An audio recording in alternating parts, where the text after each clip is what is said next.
시험이 들었습니다. 시험 든 것이 몇 가지가 있는데 그 중에 하나가 목사님의 설교가 참 좋았다는 겁니다. 그래서 우리 교회를 등록하게 됐고 몇 년째 신앙생활을 잘하고 있다. 목사님의 설교는 성경 중심, 하나님 말씀의 중심으로 설교를 하셔서 참 좋았다. 그런데 최근에 와서 목사님이 설교 시간에 정치적인 발언을 해서 상당히 기분이 안 좋다는 겁니다. 왜 설교 시간에 의도를 가지고 정치적인 발언을 했습니까? 하는 겁니다. 제가 그랬습니다. 그 자리에서 인정을 했습니다. 성도님 미안합니다. 내가 잘못했습니다.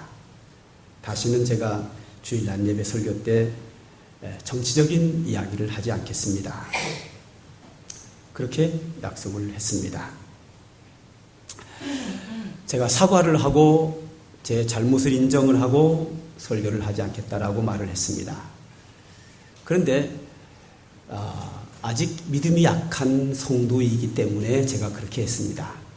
만약에 이승희 장로님이나 교회 중직자들한테 왔으면 그렇게 대답 안 했습니다. 왜 그런가 하면 대다수의 사람들이 목사님은 설교 시간에 정치적인 얘기를 하지 않아야 된다고 생각을 하는데 그렇지 않습니다. 내가 설득을 시켰을 겁니다. 중직자였으면 목사가 설교 시간에 정치적인 이야기를 하는 것은 극히 당연합니다. 왜 그런가 하면 설교는 하나님의 뜻을 전달하는 것이기 때문에 성도들이 이 시대를 살아갈 때 기독교 신앙으로 살아갈 때에 이 시대의 흐름과 정치적인 흐름을 바르게 볼 수 있는 눈이 필요하고 바른 생각을 하고 바른 결단을 해서 바르게 사는 것은 굉장히 중요하기 때문에 이것을 누가 해줘야 되느냐? 하나님의 말씀으로 하나님의 뜻 가운데 성도들에게 전달할 책임이 목회자에게는 있습니다.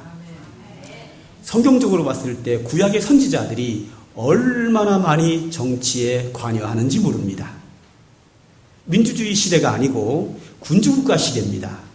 그럼에도 불구하고 성도들에게 그 시대의 정치를 어떻게 보며 왕에 대해서 어떻게 하며 국가에 대해서 어떻게 할 것인가에 대하여 선지자들은 백성들에게 설교합니다. 그리고 때에 따라서는 왕에게 날카롭게 정치에 대해서 관여합니다. 하나님의 뜻이 이거기 때문에 왕은 이렇게 나라를 다스려야 되고 이 사건은 이렇게 해야 되고 저 사건은 저렇게 해야 됩니다. 백성들은 국가에 대해서 왕에 대해서 이렇게 해야 됩니다라고 선지자들이 대부분이 다 관여합니다. 그러므로 성도가 세상에 살면서 가정생활, 개인생활, 사회생활, 국가생활을 어떻게 해야 되느냐를 하나님의 뜻 가운데 가르쳐야 되기 때문에 목회자가 설교 시간에 정치적인 발언을 하는 것은 극히 당연한데 중요한 것은 바른 정신을 가지고 이 사회를 바로 보고 바르게 판단하는가, 바르게 하나님의 뜻을 적용하고 있는가가 중요한 것이지 설교자는 설교 시간에 정치적인 발언을 얼마든지 할 수 있습니다.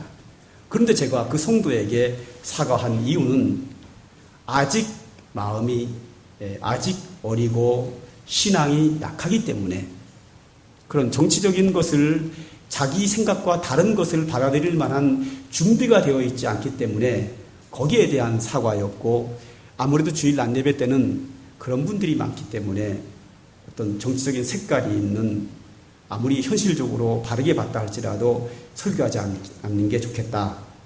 그 믿음이 연약한 사람들에 대한 배려로 하지 않는 게 좋겠다라고 생각을 하고 있습니다. 그러나 이 금요 기도회 때는 제가 가장 먼저 정보를 이야기합니다. 왜? 기도해야 되니까. 거기는 시험 드는 사람도 없고요. 그래서 우리 교회 정보를 가장 많이 아는 사람, 빨리 아는 사람이 누군가 하면 금요 기도에 나오는 사람이에요. 거기서 기도하고 나서 제가 광고하고 기도하고 나서 회의하고 기도하고 나서 제가 계획을 세우고 그럽니다. 그러다 보니까 우리 교회에 대한 정보를 빨리 가장 먼저 알려면 국가의 우리나라의 정보를 가장 알려면 9시 KBS 공영방송을 봐야 되는 것처럼 금요일 날 기도회를 나와야 우리 교회 정보는 가장 우선적으로 압니다. 제가 지금 이 얘기를 왜 하는가 하면 하나님이 우리를 찾아오셔서 은혜 줄 때는 말씀을 통하여 은혜를 주십니다. 그렇기 때문에 말씀을 통하여 은혜를 주시기 때문에 하나님이 어떤 말씀을 하시든지 우리는 말씀하옵소서 주의 종이 듣겠나이다 하는 자세가 항상 돼 있어야 합니다. 그 말씀이 축복의 약속이라도 그렇게 해야 되고, 나에게 헌신을 요구해도 그렇게 해야 되고, 내 죄를 책망해도 그렇게 해야 되고, 내 생각과 달라도, 내 감정에 맞지 않아도, 내 이익에 맞지 않아도, 내게 맞느냐 맞지 않느냐가 아니라 그것이 하나님의 말씀이라고 하면 우리는 항상 겸허히 그 앞에 무릎 꿇고 말씀하옵소서 주의 종이 듣겠나이다의 자세가 우리에게 필요합니다. 근데 여기에는 조심할 부분이 있습니다. 과연 그 목사가 하는 설교가 정말로 하나님의 말씀인가?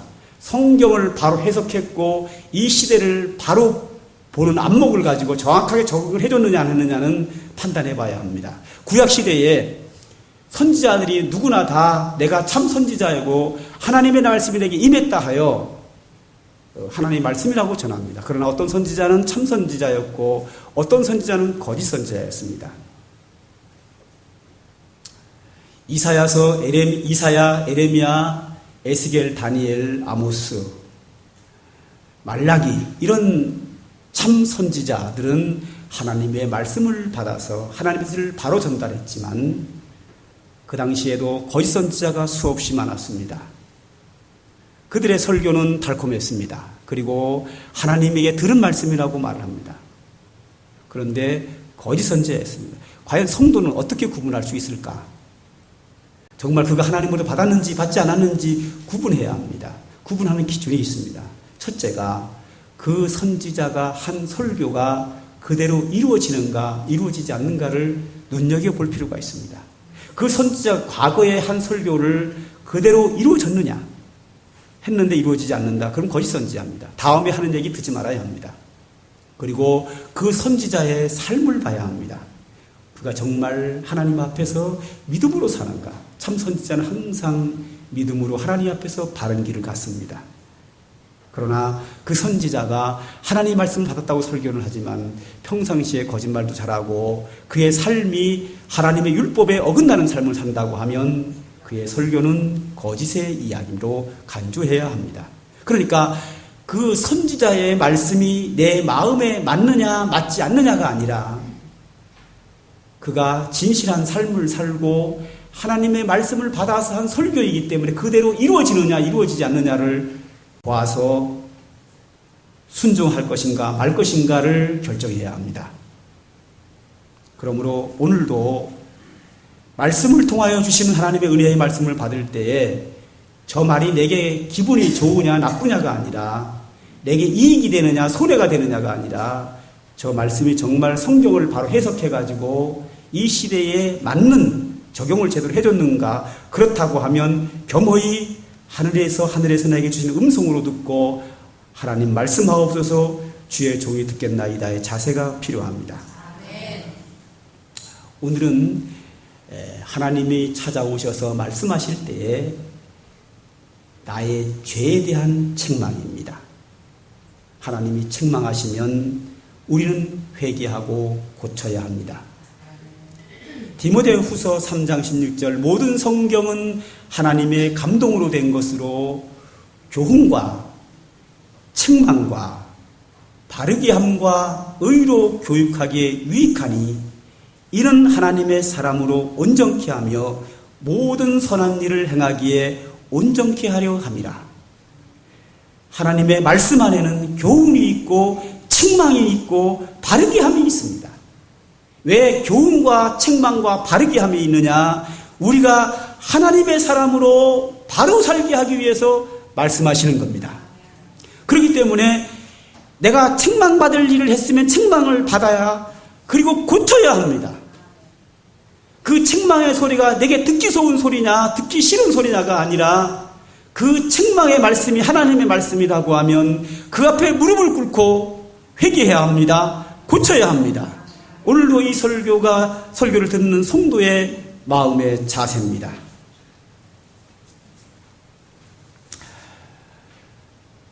하나님께서 아담을 찾아오셨습니다. 아담아, 아담아. 찾아오신 이유는 아담이 범죄했습니다. 하나님이 먹지 말라 한 선악과를 먹었습니다.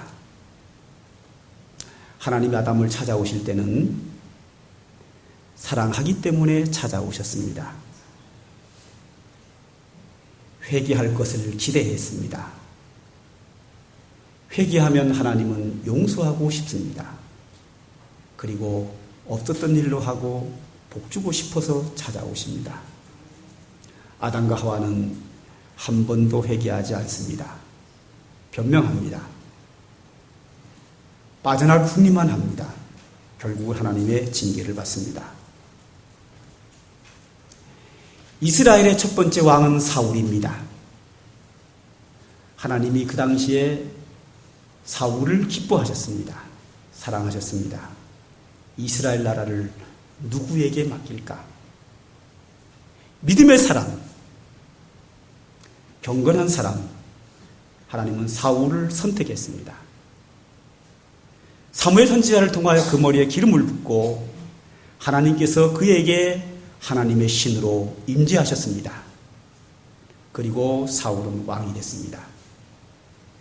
하나님 말씀에 순종했습니다. 믿음으로 살았습니다. 하나님 기뻐하는 자입니다. 나라가 잘 됩니다. 하나님의 복을 받습니다.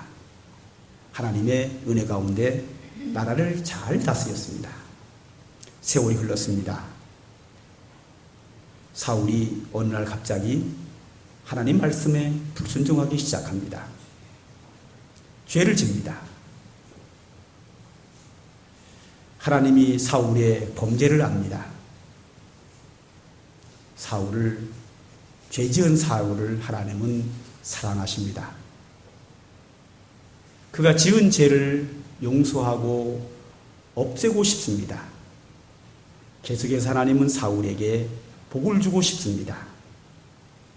범죄한 사울에게 은혜 베풀기를 기뻐하시는 하나님입니다. 하나님이 사울을 찾아오십니다.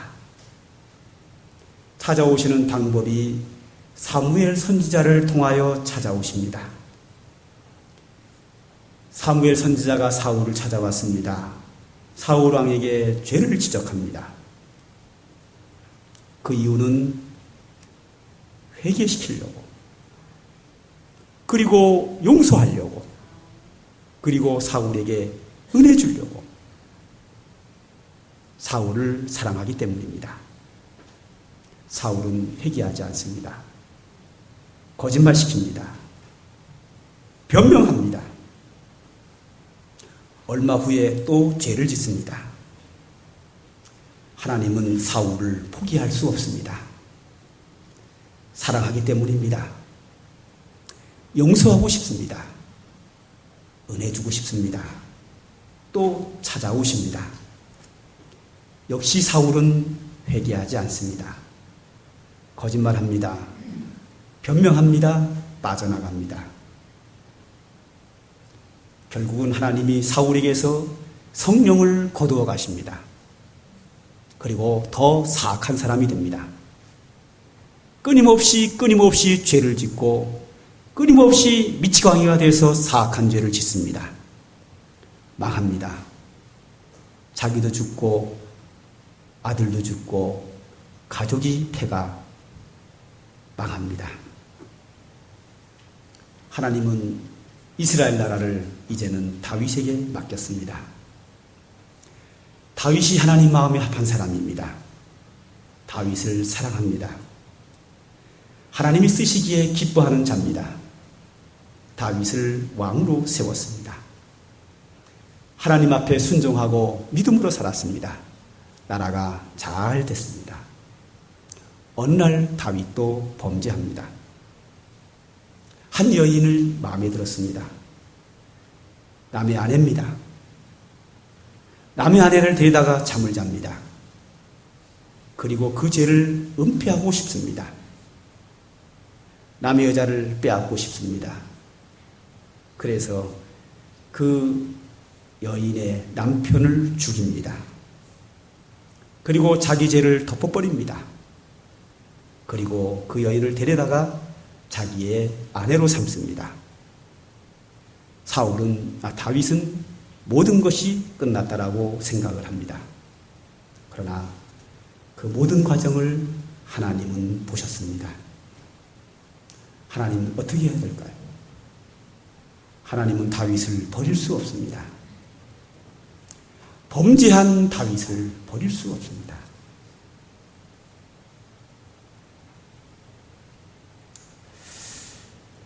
사무엘하 11장 26절에 보면 이렇게 말합니다. 우리아의 처가 그의 남편 우리아의 죽었음을 듣고 슬피우니라. 그가 그 장사를 마치고 다윗이 보내어 저를 궁으로 데려오니 저가 그 처가 되어 아들을 낳으니라. 다윗의 소위가 여호와 보시기에 악하였더라. 관심 있게 봐야 합니다. 다윗이 우리아의 처 바세바를 범한 후에 우리아를 죽였다. 그리고 그의 아내가 우리아를 데려다가 장사를 지냅니다. 그런데 성경에 보면 크게 소리내어 우리라 그랬습니다. 아내가 크게 울며 장사를 지냈습니다. 왜죠? 남편이 죽었잖아요. 죽었는데 왜 죽었을까요? 자기 때문에 죽었습니다. 자기가 얼굴이 이뻐서 죽었습니다. 왕이 자기를 빼앗기 위해서 남편을 죽였습니다.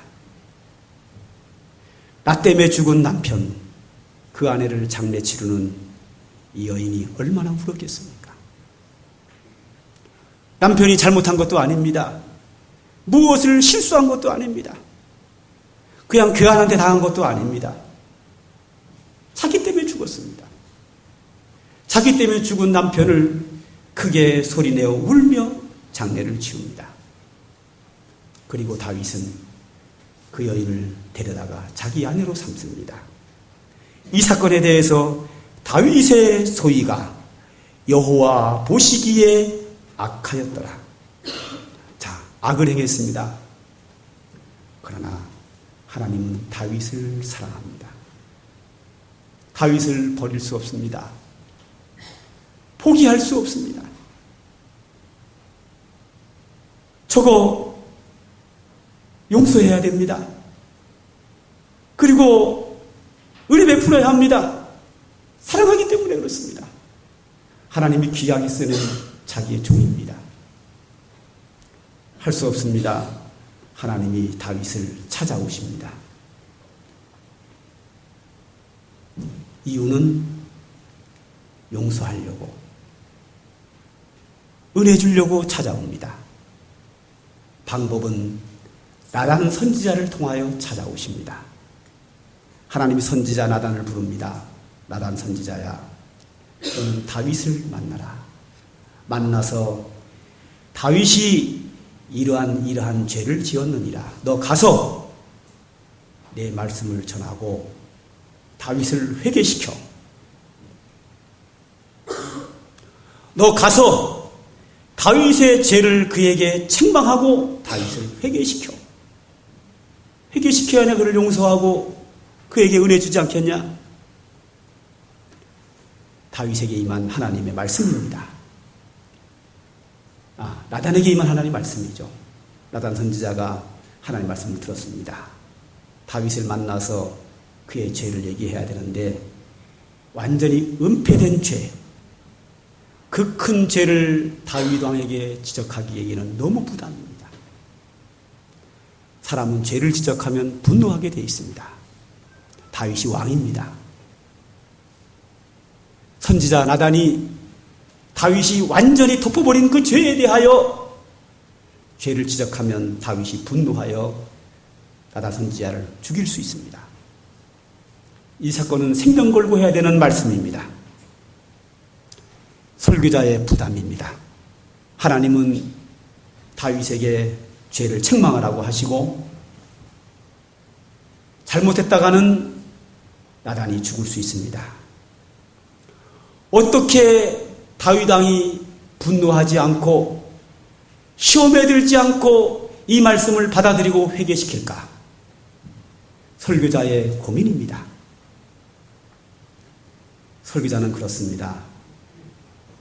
은혜스러운 설교는 하긴 좋지만 성도들의 죄를 지적하고 책망하는 설교는 하기 어렵습니다. 특히 헌신을 설교하기는 어렵습니다.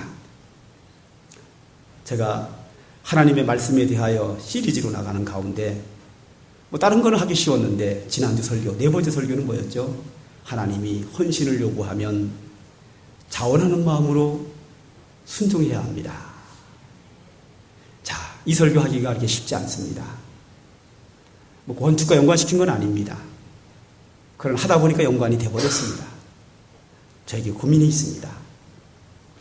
과연 예배당을 짓는 이 상황 속에서 성도들이 자원하는 마음으로 헌신을 어떻게 설교할까? 설교자의 고민입니다.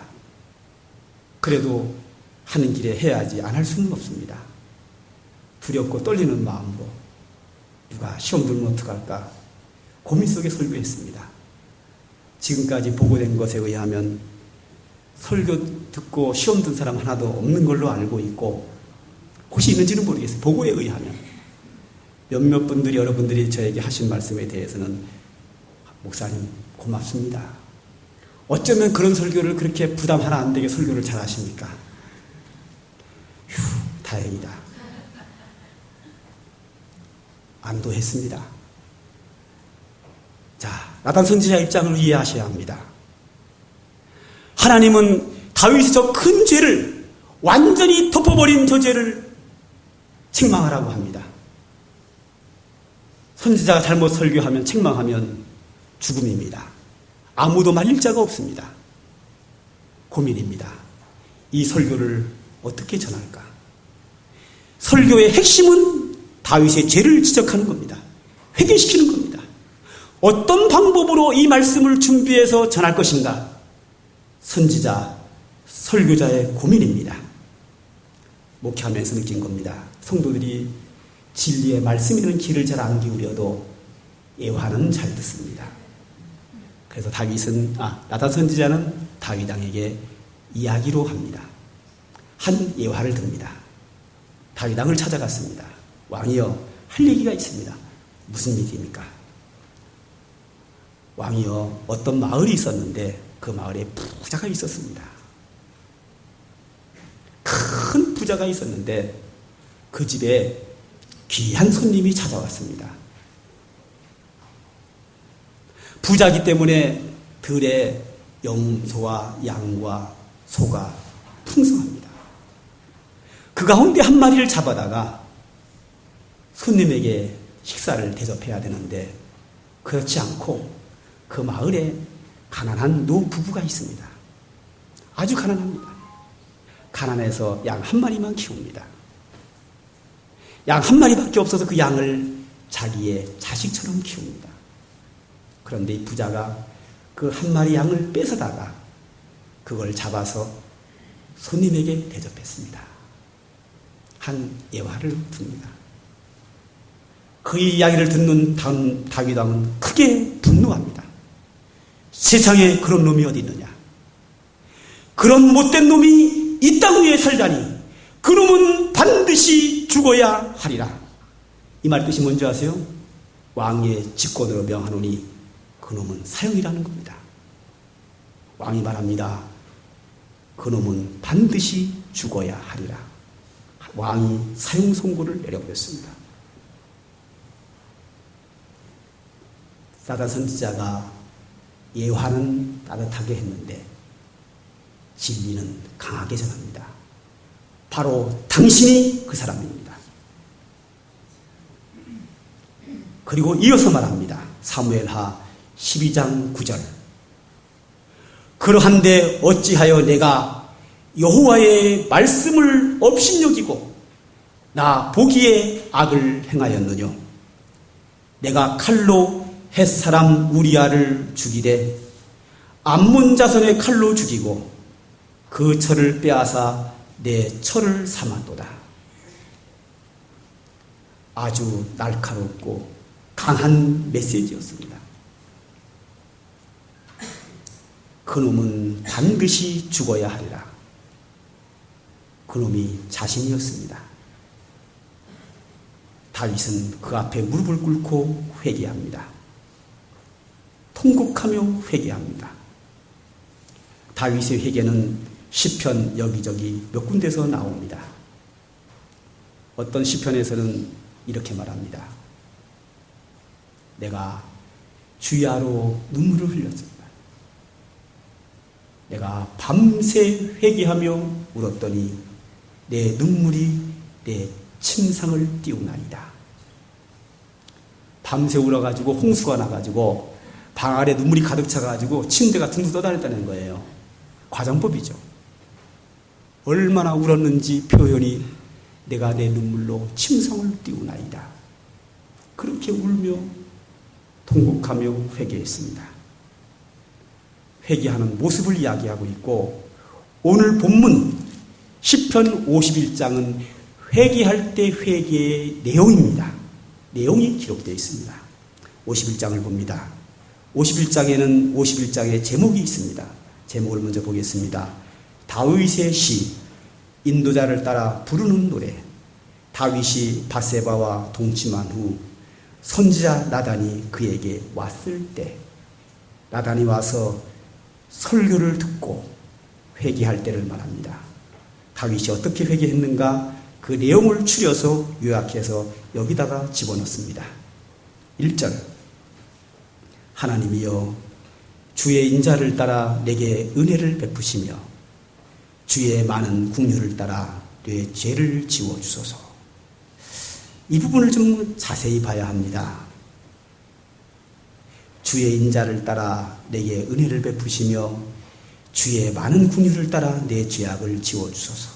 내 죄를 용서받는 것은 내게 의로움에 있는 것이 아닙니다. 내가 회개했다고 용서받는 게 아닙니다.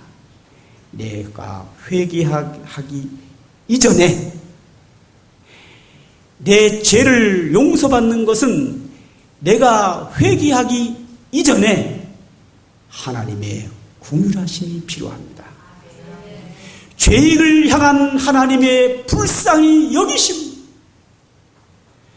자기처럼 이렇게 악한 죄를 지은 나, 사형당하기에 합당한 이 죄를 지은 나에게 하나님이 나를 불쌍히 여기지 아니하시면 소망이 없는 겁니다. 이 문제는 회개한다고 될 문제가 아닙니다. 하나님의 긍휼하심이 먼저입니다. 그리고 뭐라 그러죠? 주의 인자를 따라 내게 은혜를 베푸시며 내 회개 이전에 하나님의 은혜가 필요합니다. 죄인을 포기하지 아니하시고 죄인을 버리지 아니하시는 하나님의 은혜가 필요합니다. 회개하기 이전에 하나님에게 용서의 근원은 하나님에게 있습니다. 하나님이 죄인된 나를 불쌍히 여기시고 나에게 은혜를 베푸시는 하나님의 풍성한 은혜가 없다고 하면 누가 그 앞에서 죄를 용서받겠습니까? 말 한마디 잘한다고 용서받을 일이 아니잖아요, 이게.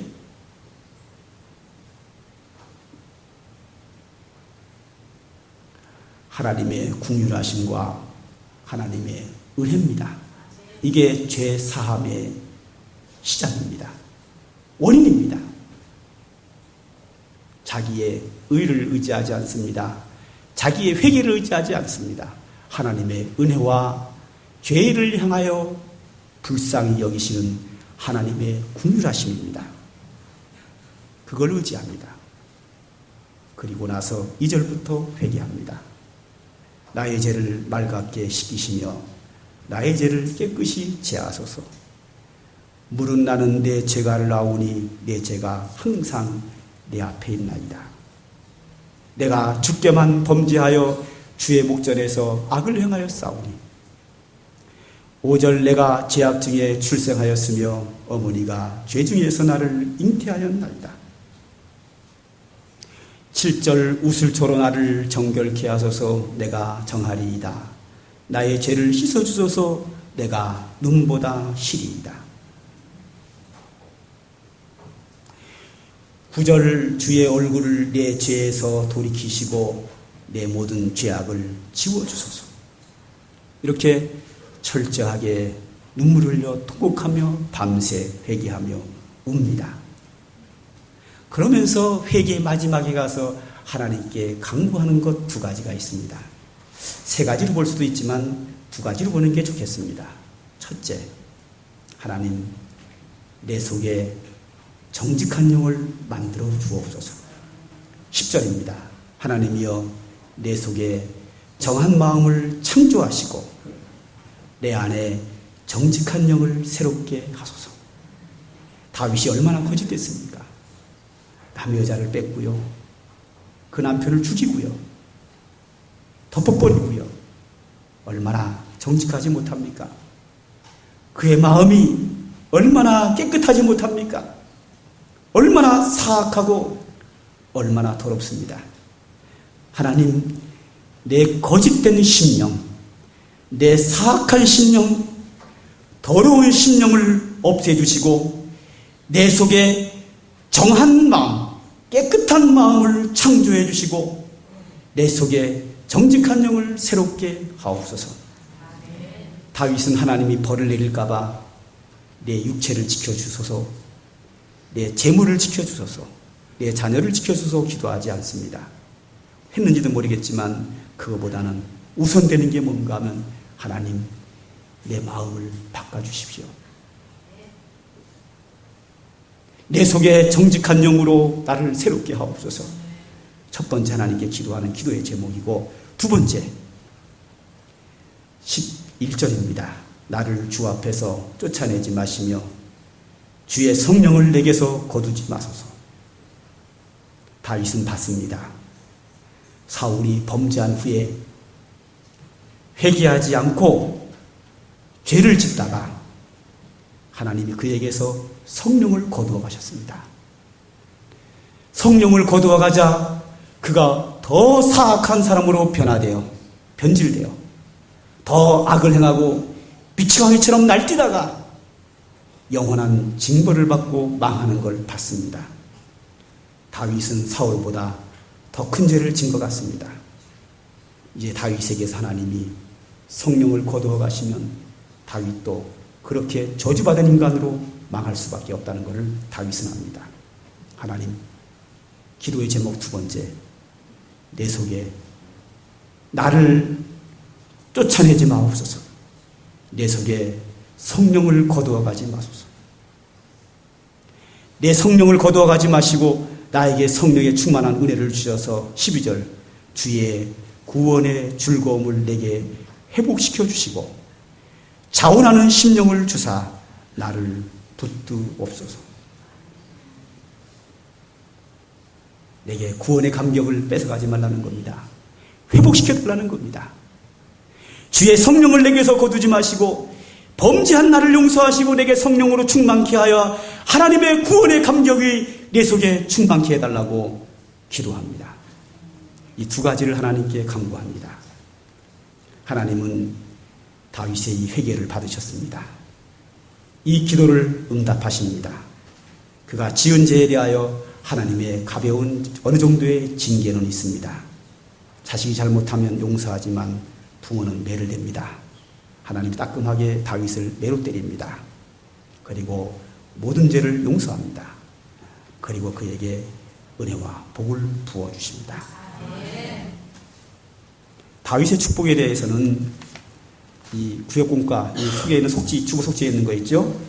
보세요, 다 같이. 4번, 마지막 4번, 다윗 왕이 누린 축복이 나옵니다. 제가 읽겠습니다. 역대상 29장 26절로 28절을 제가 추려서 기록했습니다. 다윗이 온 이스라엘의 왕이 되어 이스라엘을 치리한 날짜는 40년이라. 저가 나이 많아 늙도록 부하고 존귀하다가 죽음에 그 아들 솔로몬이 대신하여 왕이 되니라. 할렐루야. 얼마나 큰 축복입니까? 다윗이 이스라엘아 40년 동안 왕으로 통치합니다. 장수합니다. 죽을 때까지 왕으로 통치합니다. 장수합니다. 장수하며 죽을 때까지 부하고 존귀하다가 죽음에 그의 사랑하는 아들이 대신하여 왕이 됩니다. 솔로몬이 왕 된 것은 다윗 왕 때문입니다. 하나님이 다윗 왕에게 복으로 솔로몬을 왕되게 하셨습니다. 이것은 다윗 왕의 한 약속이고, 솔로몬이 범죄했을 때 하나님이 솔로몬에게 말씀하십니다. 너 죄졌지? 내가 너에게 징계해야 되는데 네 아버지 다윗과 약속을 했기 때문에 내가 너에게 징계하지 않고 너에게 복을 준다. 이런 말까지 하셨어요.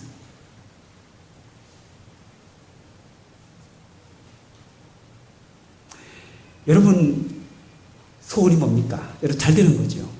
그 다음에 뭐죠? 자식 잘 되는 겁니다. 자식 잘 되는 건 복입니다.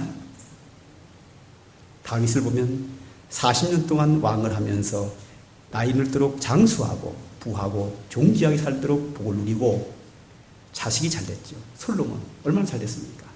큰 복을 누리죠. 자식에게까지 복이 내려갔습니다. 사울왕과 다윗의 차이점. 사울왕 죄 졌습니다. 다윗왕은 죄를 더 크게 졌습니다. 그러나 사울왕은 망했습니다. 자손들까지 망했습니다. 다윗은 복을 받았습니다. 자손들까지 복을 받았습니다. 왜 다윗은 사울왕보다 더 큰 죄를 짓고 그렇게 복을 받았을까요? 사울왕과 다윗의 차이점은 찾아오신 하나님의 말씀, 죄를 책망하는 그 말씀을 겸허히 받아들였습니다. 그 책망을 듣고 회개했습니다. 하나님이 찾아오시면 말씀하십니다. 말씀은 우리에게 은혜 주려고 주십니다. 죄지은 나에게 찾아오셔서 책망하는 것도 은혜입니다. 그냥 나를 포기할 수 있고 그냥 나를 버릴 수 있습니다. 주님이 찾아오셔서 책망하는 것은 용서하고 싶어서입니다. 은혜 주고 싶어서입니다. 사랑하기 때문에 그렇습니다. 사랑으로 찾아오셔서 내 죄를 책망하는 주님의 은혜의 말씀에 우리는 귀를 기울일 수 있어야 합니다. 이게 신앙입니다.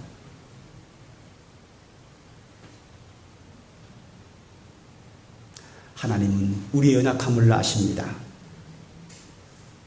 우리가 지은 죄를 아십니다. 우리의 모든 것을 아십니다. 알면서도 우리를 사랑하십니다. 하나님의 말씀은 다 은혜입니다. 축복의 약속도 은혜고, 헌신을 요구하는 것도 은혜고, 나를 책망하는 것도 은혜입니다. 나와 생각이 다른 것도 은혜로 찾아오십니다. 하나님입니다. 창조주입니다. 그의 말씀은 진리입니다. 무슨 말씀이든지 축복의 말씀입니다. 말씀하옵소서 주의 종이 듣겠나이다의 자세로 그 앞에 산다면 우리는 이미 복을 받은 자입니다. 하나님의 축복과 인도하심으로 복된 인생을 살아가는 삼관교회 모든 교우들 되기를 주님의 이름으로 축원합니다.